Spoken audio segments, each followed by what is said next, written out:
तो पुण्यात्माओं, आप और हमको, इंक्लूडिंग ब्रह्मा विष्णु महेश जी को, इस काल भगवान ने हमारे को विवश करके यहाँ रखा हुआ है। ये ब्रह्मा विष्णु महेश जी के शरीरों से वो किरण निकलती हैं, वो तरंगें निकलती हैं, और हम तीन लोक के प्राणियों को वो छींकें आ रही हैं। कौन कौन सी छींकें हैं? काम, क्रोध, मोह, लोभ, अहंकार की। और इनको रोकना आपके बस की बात नहीं है। इसका विकल्प बताया परमात्मा ने, एक अल्टरनेट बताया है कि सतगुरु की खोज करो। और सतगुरु कौन होगा, सतगुरु की पहचान क्या होगी, ये हमारे सभी सदग्रंथ भी बताते हैं। सतगुरु की सबसे पहली पहचान बताई है कबीर परमात्मा जी ने अपनी प्यारी आत्मा धर्मदास जी को, कि जो संत मम सत शब्द दरढ़ावे, वा के संग सब राड बढ़ावे। ऐसी संत महंतन की करनी, और धर्मदास में तो से वर्णी। पहली पहचान बताई है कि जो मेरा प्यारा हंस, मेरा भेजा हुआ दास, जिसको मैं सतगुरु बनाकर भेजूंगा। सतगुरु का अर्थ होता है सच्चा ज्ञान प्रदान करने वाला, और सच्ची ही साधना उसके पास हो, और वो अधिकारी हो उस नाम के दान करने का, सभी मर्यादाओं का वो पालन करता हो, जैसे सभी कंडीशन पूरी हो, तो वो सतगुरु होता है। और वो हम मेरे सच्चे ज्ञान का जो प्रचार करता है, जैसे कबीर पंथ तो अनगिन है, कबीर पंथ के अंदर गुरु अनगिन है, और सभी प्रचार करते हैं, किसी का कोई विरोध विवाद नहीं है। हरिदास ने जिस दिन से सच्चा ज्ञान प्रारंभ किया है, उसी दिन से हर तरफ से विरोध प्रारंभ हो गया था। लेकिन परमात्मा साथ होता है तो विरोध लास्ट में व्यर्थ ही होता है उन लोगों का, और फिर उनको पछताने के अतिरिक्त कुछ भी हाथ नहीं लगता।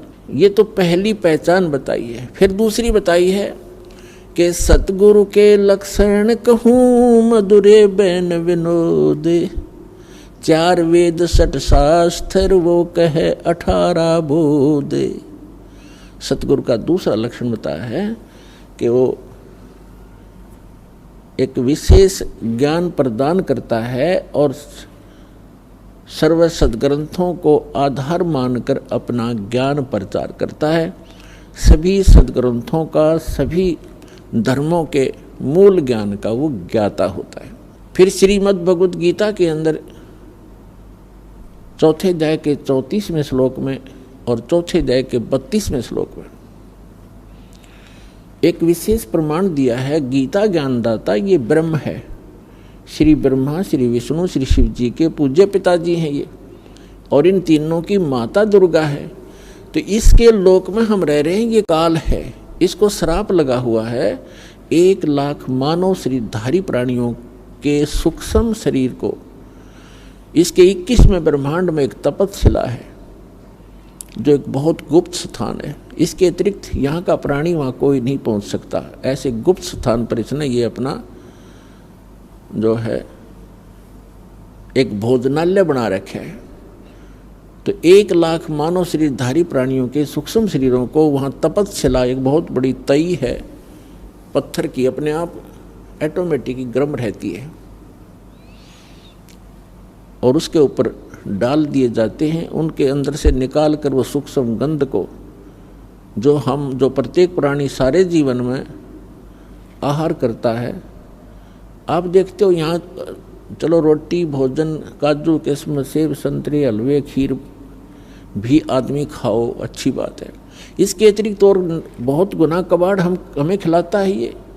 कोई सुल्फा पीता है, कोई भुक्की पीता है, कोई शराब पीता है, कोई तम्बाकू का आदि है, कोई पान खा रहा है, पेचर पेचर कर रहा है।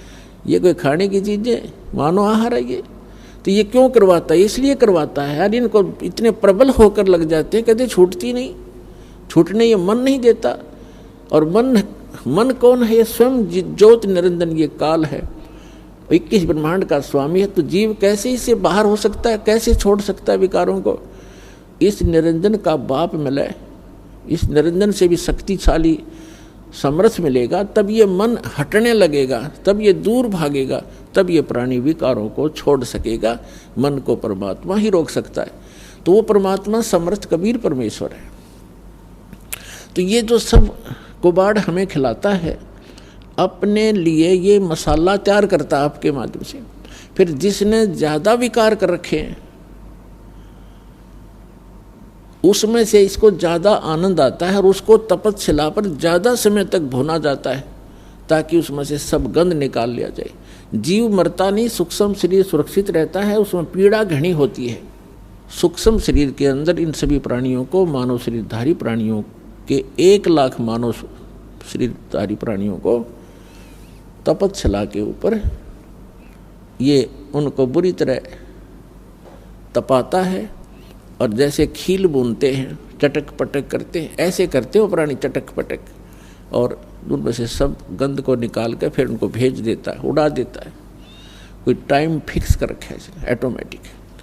फिर ये प्राणी अपने कर्मानुसार धर्मराज के दरबार में पंक्ति में खड़े हो जाते हैं अपने नेक्स्ट लाइफ के लिए क्या आदेश होगा इसका। फिर कर्मानुसार जिसने गधा बनना गधा बनो, राजा बनना राजा बनो, देव बनना स्वर्ग में जाओ, और 84 लाख योनियों का संस्कार है तो वहाँ भटको और धक्के खाओ। इसने अपना उल्लू सीधा करने के लिए आप जी को यहाँ रोक रखा है।